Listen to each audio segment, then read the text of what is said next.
So let's move on to the next question. Now this is again from 2020, but this is now in paper 2. So this is the first problem. And here we are given that for a complex number z, real part of z is denoted as re z, and S is the set of all complex numbers which satisfies this equation. Okay, so we are given some equation in this complex number which is say z to the power 4 minus mod z to the power 4 equals 4 iota z square.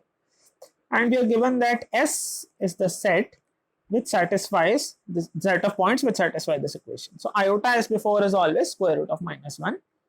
Then what is the minimum possible value of mod of z1 minus z2 squared, where z1 on z2 both belong to this thing, both belong to this set, and such that real part of z1 is positive and real part of z2 is negative.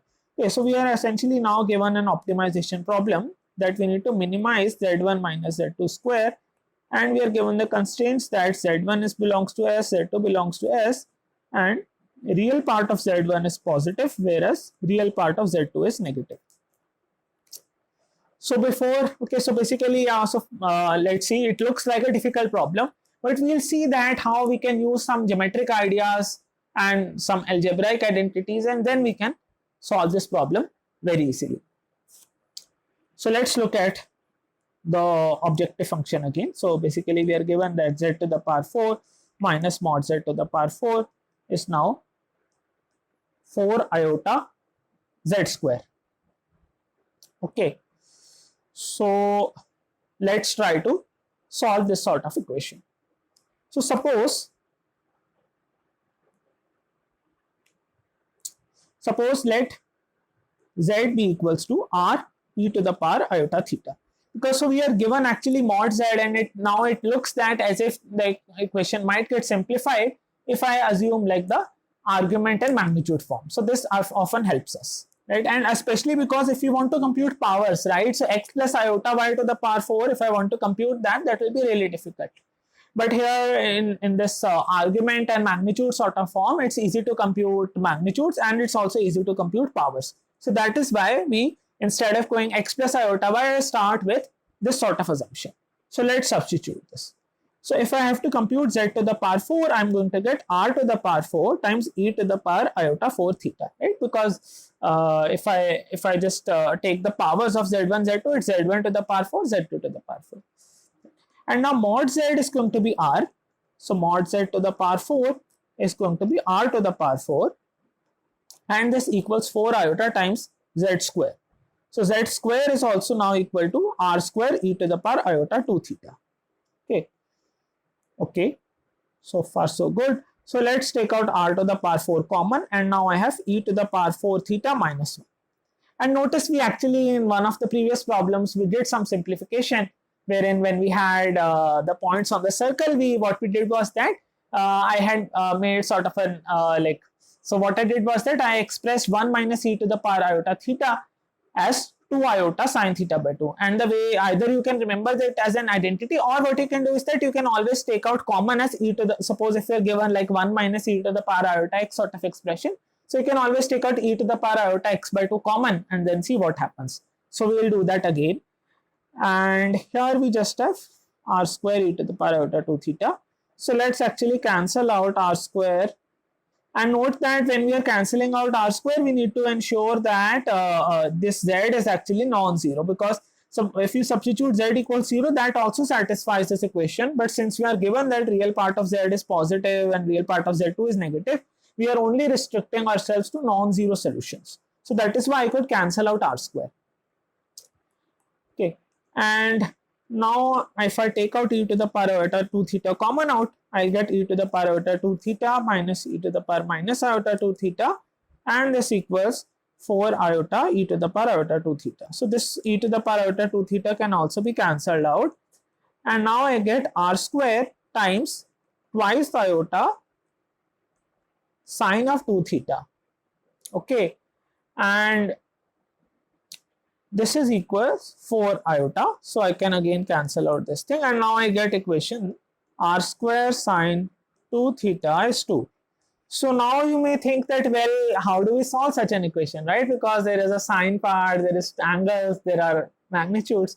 But one thing which you can simplify is that let's open out sine 2 theta, right? So this idea is actually very essential. So essentially, see, when we were solving this problem, so this thing is quite standard, 1 minus e to the power iota theta, and dividing and multiplying by e to the power iota theta by 2, that's one of the standard tricks. But now we are actually going to do something non-standard. So what we'll do is that we'll take this phase angle representation and we'll try to convert it back to real and complex parts. Because actually the problem statement here, if you see, we need to basically look at the points where real part is positive and negative. So let's actually try to go back to that. And now, okay, so it may appear difficult, but now once you have expanded out sine 2 theta, you can actually break it as r sine theta, okay, times r cos theta. This is going to be 1. And r sine theta is nothing but the imaginary component y, r cos theta is nothing but the real part x, and essentially I am now getting xy equals 1. Okay, and now xy equals 1. Now for that we know how does it look geometrically. This is just a rectangular hyperbola, right? So this is the equation of xy equals 1, right? This is y equals 1 by x. So if we now look at such an equation, what we can see is that so basically we need to look at now the points which lie on these hyperbolas, but we need to look at the points wherein so we need to look at the points. So we need to look at one point z1 where the real part is positive, where x is greater than 0, and one point z2 where the real part is negative. And we need to look at the closest pair of points where one part is in the upper hyperbola, the other part is in the lower hyperbola, right?